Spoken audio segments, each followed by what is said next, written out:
All right, good day, everyone. Time for Money Tuesday. You may remember last week on Good Day, we talked about how you can work to increase your net worth. Well, this week, we're taking a deeper dive into how to achieve wealth. Marshall Clay with the Welch Group joins us now by FaceTime to kind of guide us through this. Hey, Marshall, good morning. Hey, Janice, how are you? All right, so when we say that, what are you specifically talking about? Yeah, I'm really talking about just some simple things that you can abide by to kind of help you stay on track with those rules that we talked about last week. And I think we're coming off the big 4th of July weekend.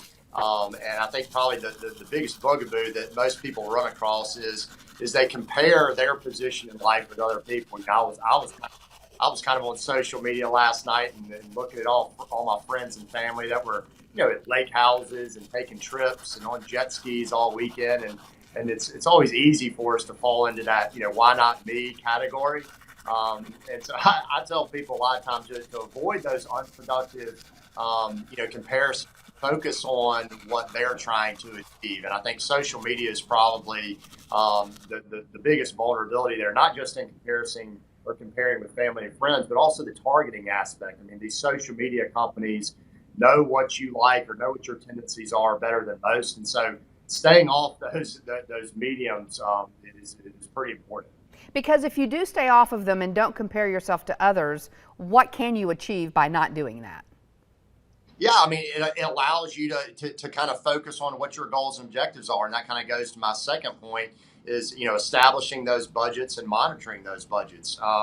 It's easy for us, in my opinion, I think, to say, look, I'm going to establish my budget, but it's the accountability piece and the monitoring piece that's really important and missing a lot of times. And so it's great to have a significant other or a family member or a friend to kind of help you guide through that process. But there's also some pretty good, smartphone applications like Mint. I was reading an article last week on NerdWallet that had a bunch of different ways in which you are to help you establish and monitor those budgets. So good resources like that are also important. And so when it comes to monitoring a budget, we know some people are better at it than others. Some people just blow their budget and some people will underspend. So is it something like those apps that may be able to help someone who may struggle a little bit?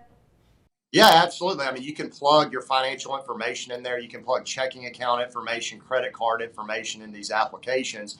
And so as you spend throughout the month, it'll see you almost like warning signs that, hey, you're about to blow through your budget. So it's not necessarily a significant other that's telling you that you're blowing your budget. It's a computer application. But, you just want to kind of be aware of what's going on instead of just kind of blindly going through the month and then saying, oops, we kind of blew the budget again. So I think that is wonderful advice. There are a few things that make people more uncomfortable than worrying about money. And so if you don't worry about that part, you can worry about the other important things, right? Yeah, absolutely. And I think, the last key point here, and I always tell people this, and I think this is really effective, is kind of obsessing over the time value of money. And time value of money is just this concept that money in your hand now is worth more than the same amount of money in the future. And I always bring up the example, of the car. If you're looking to purchase a $20,000 car, but there's one that's a little bit more expensive, say 25,000, that has the same engine, same everything. It just has some more glorified stitching.